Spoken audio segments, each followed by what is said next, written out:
नमः शिवाय। श्री शिव महापुराण रुद्र संहिता पार्वती खंड 12वां अध्याय।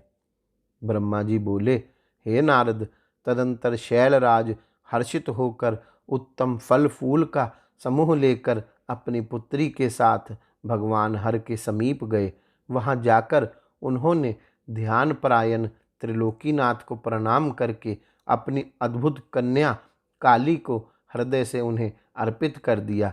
सब फल फूल आदि उनके सामने रखकर और पुत्री को आगे करके वे शैलराज शंभु से यह कहने लगे।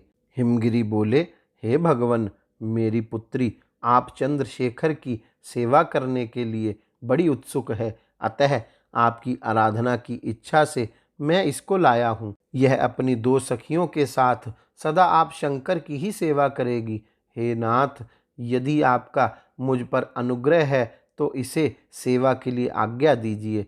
ब्रह्मा जी बोले, तब शंकर ने यौवन की प्रथमावस्था में वर्तमान पूर्ण चंद्रमा के समान मुख वाली, विकसित नील कमल के पत्र के समान आभा वाली, समस्त लीलाओं की स्थान रूप, सुंदर वेश से सुसज्जित, शंख के समान ग्रीवा वाली, विशाल नेत्रों वाली, सुंदर कर्ण युगल से सुशोभित, मृणाल के समान चिकनी एवं लंबी 2 भुजाओं से मनोहर प्रतीत होने वाली, कमल कली के समान घने मोटे तथा दृढ़ स्तनों को धारण करने वाली, पतले कटी प्रदेश वाली, त्रिवली युक्त मध्य भाग वाली, स्थल पद्म के समान चरण युगल से सुशोभित, अपने दर्शन से ध्यान रूपी पिंजड़े में बंद मुनियों के मन को भी विचलित करने में समर्थ और स्त्रियों में सर्वश्रेष्ठ उस कन्या को देखा।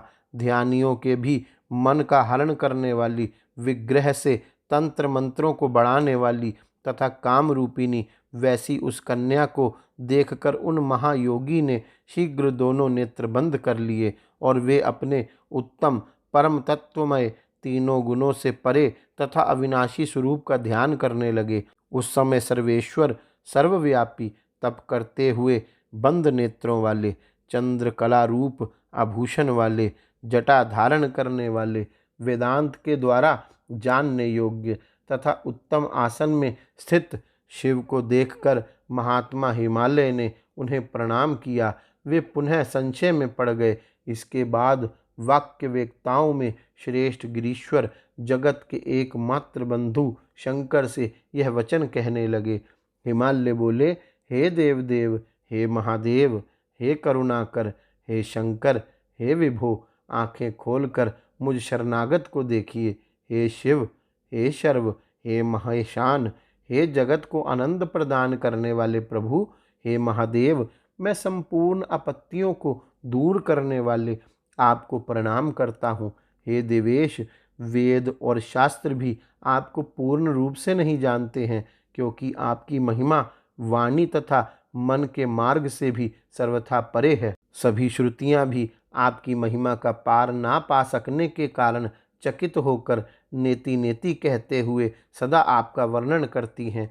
फिर दूसरों की क्या बात कही जाए। बहुत से भक्त ही भक्ति के द्वारा आपकी कृपा प्राप्त करके उसे जान सकते हैं, क्योंकि आपकी शरण में आए हुए भक्तों को कहीं भी भ्रम आदि नहीं होता। अब आप दया करके इस समय मुझ अपने दास का निवेदन सुने। हे देव, हे तात, मैं आपकी आज्ञा से दीन होकर उसका वर्णन कर रहा हूँ। हे महादेव, हे शंकर, मैं आपकी कृपा से भाग्यशाली हो गया हूँ। हे नाथ, मुझे अपना दास समझकर मुझ पर कृपा करें। आपको नमस्कार है। हे प्रभु, मैं आपके दर्शन के लिए प्रतिदिन इस कन्या के साथ आया करूँगा। हे स्वामी, मुझे आज्ञा प्रदान कीजिए। ब्रह्मा जी बोले, उनका यह वचन सुनकर अपने नेत्र खोलकर ध्यान त्याग कर और कुछ सोच विचार कर देवदेव महादेव यह वचन कहने लगे। महेश्वर बोले, हे भक्त, अपनी कन्या को घर पर ही छोड़कर नित्य मेरे दर्शन के लिए आप आ सकते हैं, अन्यथा मेरा दर्शन नहीं होगा। ब्रह्मा जी बोले, महेश के इस प्रकार के वचन को सुनकर पार्वती के पिता हिमालय सिर झुकाकर शिव जी से कहने लगे, हिमाचल बोले, हे प्रभु, इस कन्या के साथ आपके दर्शन के लिए किस कारण से मुझे नहीं आना चाहिए, इसे बताइए। क्या यह आपकी सेवा करने में अयोग्य है? मैं इसका कारण नहीं समझ पा रहा हूँ। ब्रह्मा जी बोले, तत्पश्चात वृषभध्वज शंकर विशेषतः कुयोगियों का लोकाचार दिखाते हुए हंसकर हिमालय से कहने लगे। शंभु बोले, हे शैलराज, मनोहर नितंब वाली तन्वी, चंद्रमुखी तथा सुंदर इस कन्या को मेरे सन्निकट मत लाइएगा। इसके लिए मैं बार बार मना करता हूँ। वेदों के पारगामी विद्वानों ने स्त्री को माया रूपा कहा है, उसमें भी विशेष रूप से युवती स्त्री तो तपस्वियों के लिए विघ्नकारिणी होती है। हे भूधर, मैं तपस्वी, योगी तथा सदा माया से निर्लिप्त रहने वाला हूँ, अतः मुझे युवती स्त्री से क्या प्रयोजन है? हे तपस्वियों के श्रेष्ठ आश्रय, आपको पुनः ऐसा नहीं कहना चाहिए, क्योंकि आप वेद धर्म में प्रवीण, ज्ञानियों में श्रेष्ठ तथा विद्वान हैं। हे पर्वत, उनके संग से शीघ्र ही विषय वासना उत्पन्न हो जाती है, वैराग्य नष्ट हो जाता है और उससे श्रेष्ठ तपस्या नष्ट हो जाती है। अतः हे शैल, तपस्वियों को स्त्रियों का संग नहीं करना चाहिए।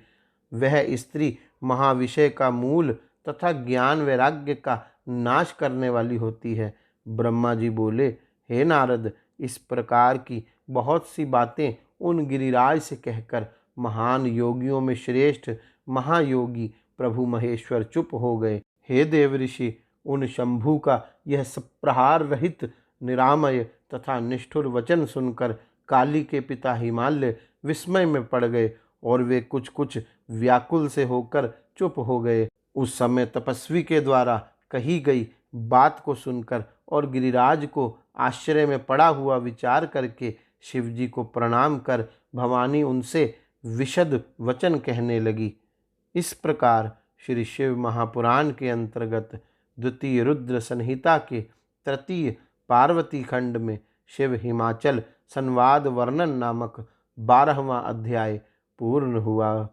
गौरी शंकर भगवान की जय। ओम नमः शिवाय।